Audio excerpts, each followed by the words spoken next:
Happy Monday. Thank you for joining me for this week's Unlocking the Magic of Leadership, where we are exploring leadership myth number 3. And that myth is that leaders are never wrong. So this one is a combination of the first key, manage yourself first, and the third key, galvanize your employees. So breaking in this myth that leaders are never wrong, let's talk about a couple of things. One, if we are saying that leaders are never wrong, there's so much pressure that we apply to ourselves to ensure that we are always right.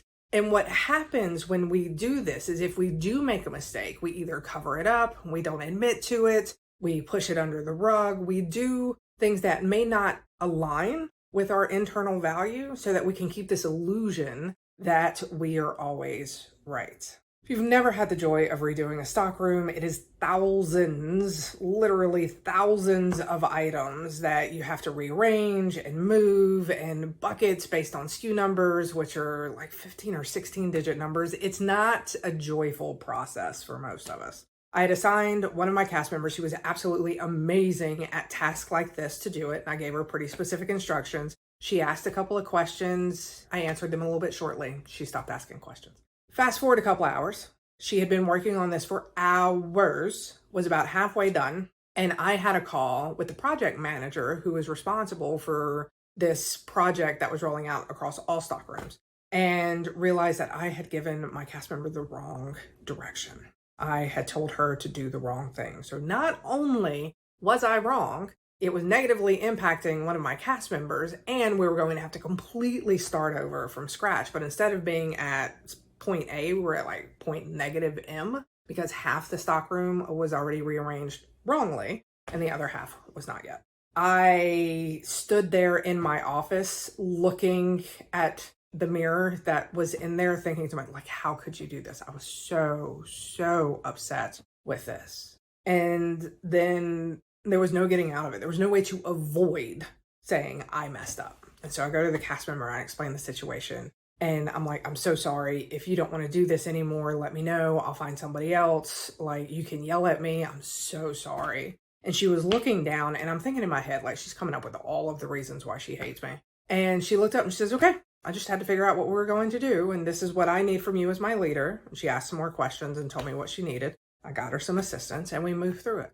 That was when I realized that if I make a mistake, many times it's so much bigger in my head.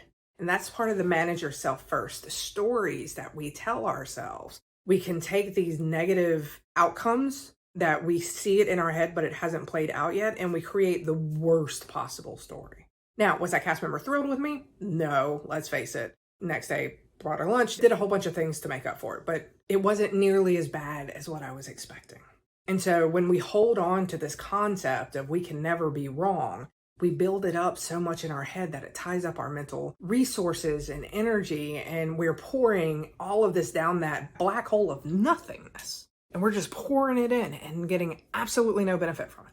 Now, the other reason, and this is the galvanize your employees side of things, the other reason why we want to be able to admit when we're wrong is because our employees, our kids, our spouses, our peers, anybody that interacts with us, is going to be paying attention to how we respond when we're wrong. So they'll have an idea of how we're likely to respond when they're wrong.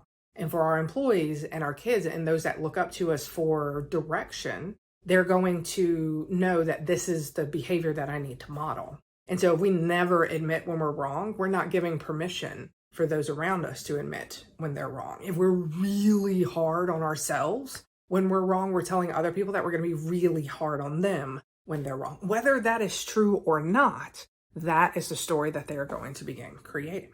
And so this myth, the third myth, leaders can never be wrong. It's important to understand how this is not only harming those around us, but it's harming us as well.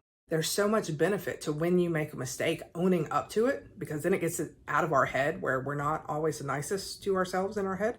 It gets it out of our head so we can actually see what's going to happen. And it shows those around us how we want them to show up when they mess up. So that's it. Myth number 3. Join us next week for myth number 4, which is that leaders are born, not made. This is one of my favorite myths to break down because this is absolutely not accurate. So if you're thinking that leaders are born, you don't have leadership skills, you don't know what you're doing, don't worry. Next week is all for you. Busting myth number 4, leaders are born, not made. All right, Magic Makers, have an absolutely wonderful week. And don't forget, as always, you got this. I'll see you next week.